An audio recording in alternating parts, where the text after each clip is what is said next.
A single room. Rome. The year is around 80. An old man sits at a low wooden table, a guttering oil lamp, a stack of papyrus. He is not writing a memory. He is writing a witness. For men, in 4 different cities, across 4 different decades, will each take up a reed pen and do the same impossible thing. They will try to put the life of Jesus of Nazareth into words. None of them will write the same book. One begins with a genealogy stretching back 42 generations.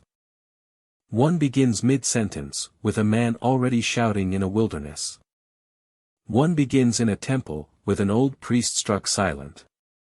One begins before time itself, with the Word, and God, and nothing else. For centuries, this has troubled readers. If these 4 accounts describe one man, one life, one death, one resurrection, why does the Church hand us 4 different books instead of one clear, harmonized biography? Some have called it a contradiction, a flaw to be explained away, skeptics pointing to small differences between the accounts, using them to argue the whole record can't be trusted. But look closer, and something else emerges. These read like 4 independent witnesses, each remembering the same events from where he stood. That is not the fingerprint of collusion. That is the fingerprint of testimony. It is not a flaw. It is a strategy. Because no single portrait can hold the whole of a person, a photograph, a voice, a handwritten letter, a memory of him at work, each incomplete alone, each necessary together. The early church pictured the 4 gospel writers beside 4 ancient creatures, a lion, an ox, a man, an eagle, drawn from a vision the prophet Ezekiel saw, echoed again in John's vision of heaven. A king. A servant. A man among men. A soaring, unreachable divinity. 4 faces of one throne. Tonight, we walk into each portrait one at a time, asking who each writer was, who he wrote for, and what question he was answering. Each man selected his material like an artist choosing brushstrokes, deciding what to include, what to leave out, what to place first, what to save for last. By the end, you will not read the Gospels the same way again. Let's begin where the story insists on beginning, not with a birth, but with a bloodline. Matthew was a tax collector, a man Jewish society had written off, a collaborator, a traitor, a man who counted coins for Rome. And then a rabbi walked past his booth and said 2 words, "Follow me." Matthew did. Years later, writing for a community of Jewish believers wrestling with an enormous question, how could a crucified carpenter possibly be their long-promised Messiah, Matthew picked up his pen and answered with Scripture itself. He opens not with a manger, but with a list of names, Abraham, Isaac, Jacob, Judah, David, 42 generations, marching in order, arriving at one final name, Jesus, who is called Christ. To a modern reader, a genealogy is something to skim. To a first-century Jewish reader, it was a legal document. It was a claim to a throne. Matthew is saying, before he says anything else, this man has the right lineage, descended from Abraham, father of the covenant, descended from David, Israel's greatest king. Watch how often Matthew reaches for one phrase, so that it might be fulfilled. A star rises over Bethlehem, fulfilled. A family flees to Egypt, fulfilled. A voice cries in the wilderness, fulfilled. This is not coincidence. This is a trial lawyer building a case, citation by citation, until the verdict feels inevitable. Even the way Matthew tells the birth story carries this royal weight, the Magi arriving with a question that terrifies a sitting monarch, where is he who has been born king of the Jews? Herod's answer is a massacre. And once the case for kingship is made, Matthew shows us the king's law. He gathers Jesus onto a mountainside, echoing another mountain, another lawgiver, and lets him speak at length. The Sermon on the Mount. Blessed are the poor in spirit. You have heard it said, but I say to you. He speaks of anger the way the old law spoke of murder, pulling the law out of the courtroom and into the quiet of the human heart. He teaches them to pray in words believers would repeat for 2,000 years. This is a new Moses, on a new mountain, issuing a new law, not to abolish the old one, but to fulfill it, to complete it, to reveal what it always meant underneath. Matthew structures his account around 5 great blocks of teaching, echoing the 5 books of Moses, a Jewish writer telling a Jewish audience, your whole story has been leading here. He gives us the parables of the kingdom, the mustard seed, the hidden treasure, the net full of fish, describing a king establishing a kingdom, right now, in the middle of ordinary life.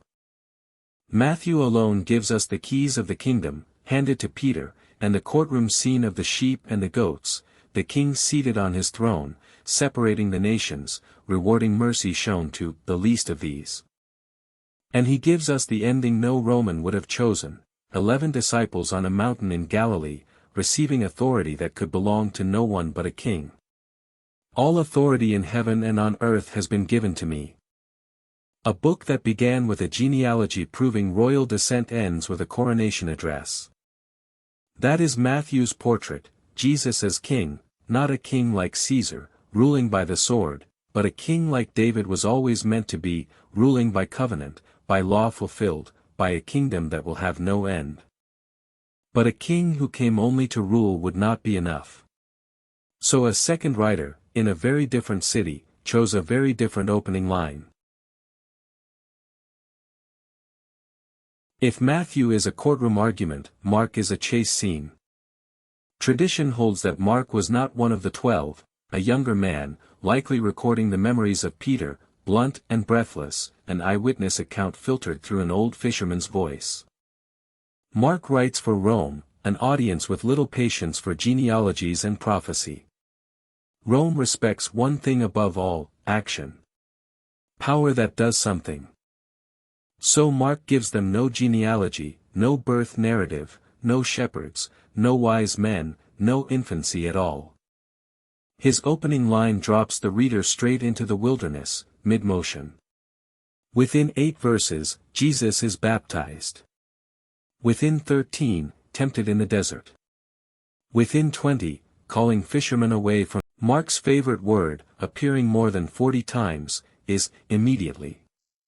Immediately he went into the synagogue. Immediately the leprosy left him.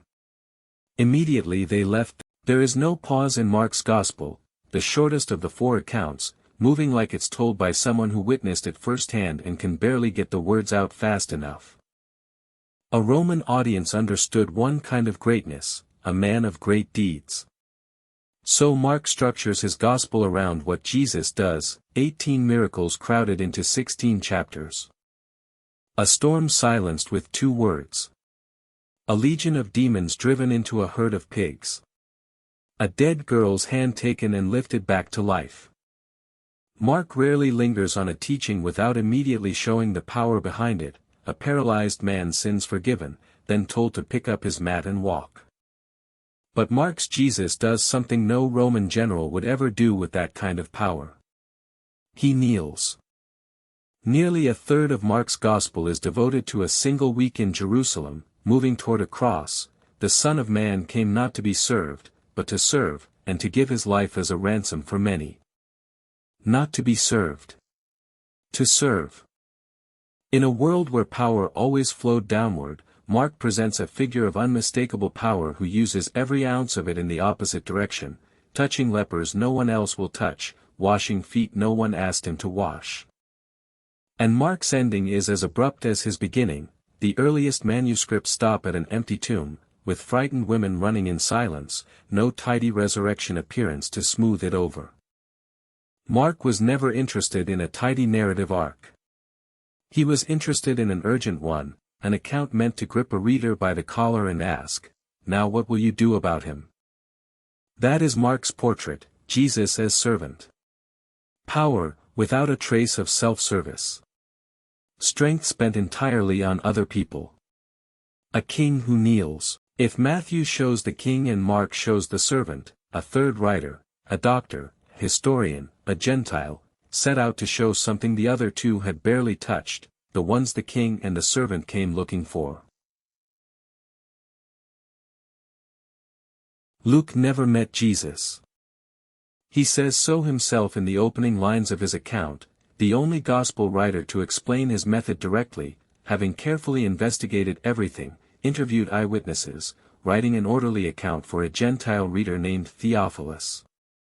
Luke was a physician, a companion of the Apostle Paul, and almost certainly the only non-Jewish writer among the four. That single fact reshapes everything about his portrait.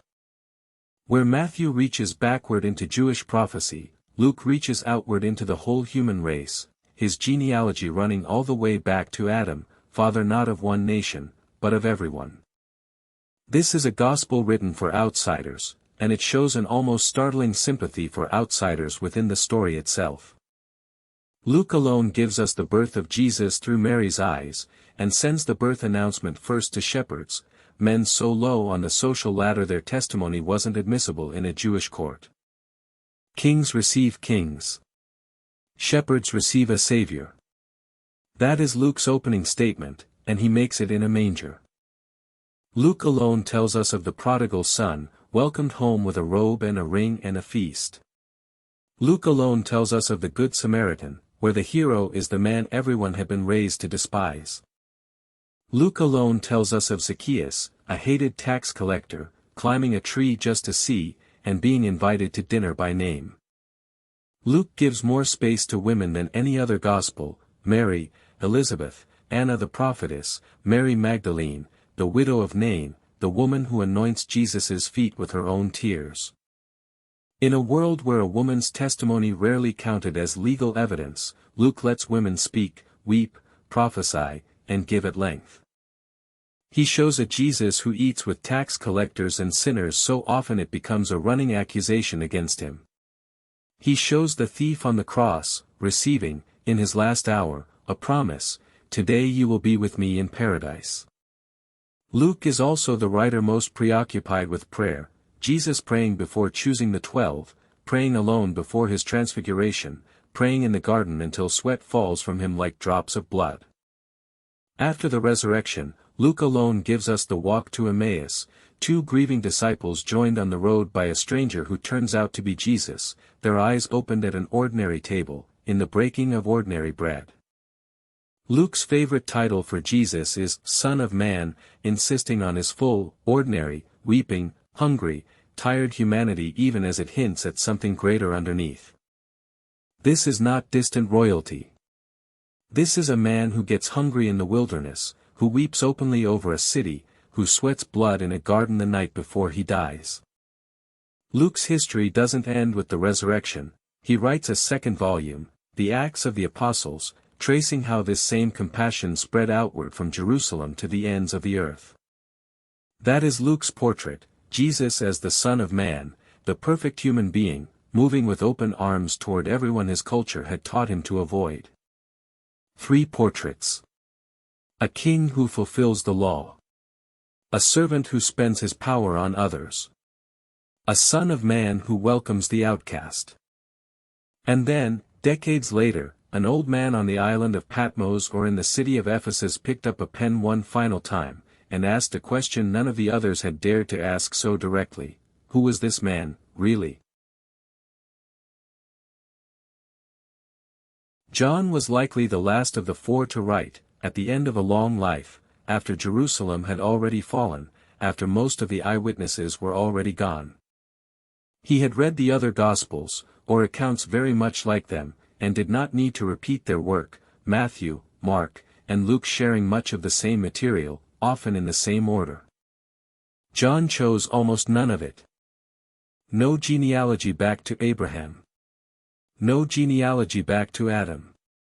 John reaches back further than either, before Genesis, before the manger, before time had a first moment at all. In the beginning was the Word, and the Word was with God, and the Word was God. 6 words that had waited 2,000 years to be written down.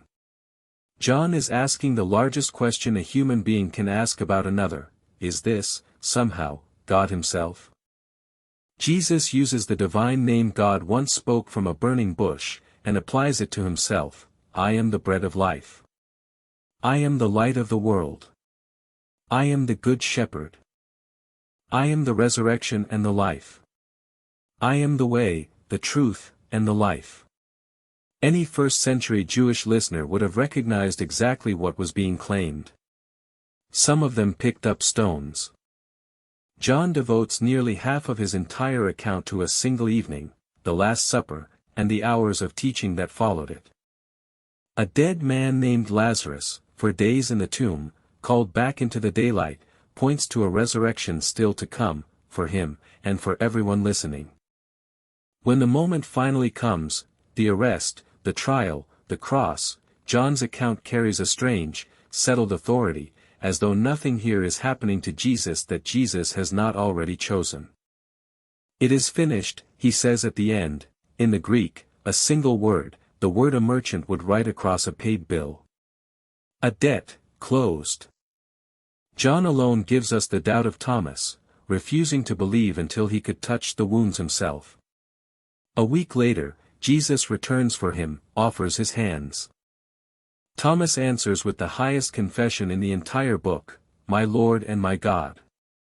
John's own explanation for why he wrote, "These are written so that you may believe that Jesus is the Christ, the Son of God, and that by believing you may have life in his name." Not simply a record. An invitation. That is John's portrait, Jesus as the Son of God, the eagle rising above the other three, revealing the divine identity that was underneath their portraits all along. For writers. For cities.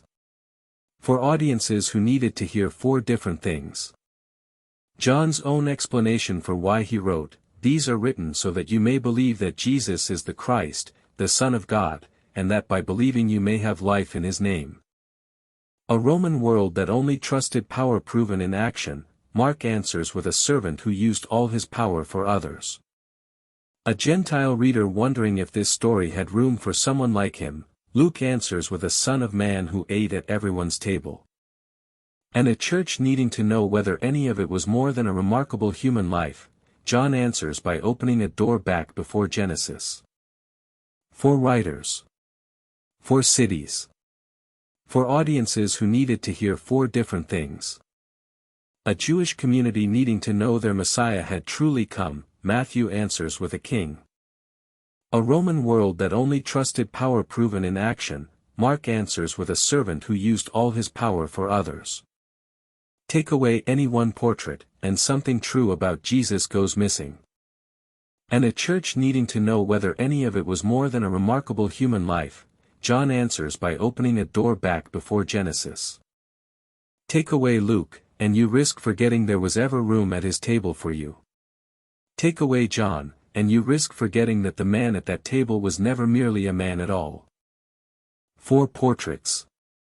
Held together, they do what no single photograph, no single letter, no single memory ever could. They give us the whole face.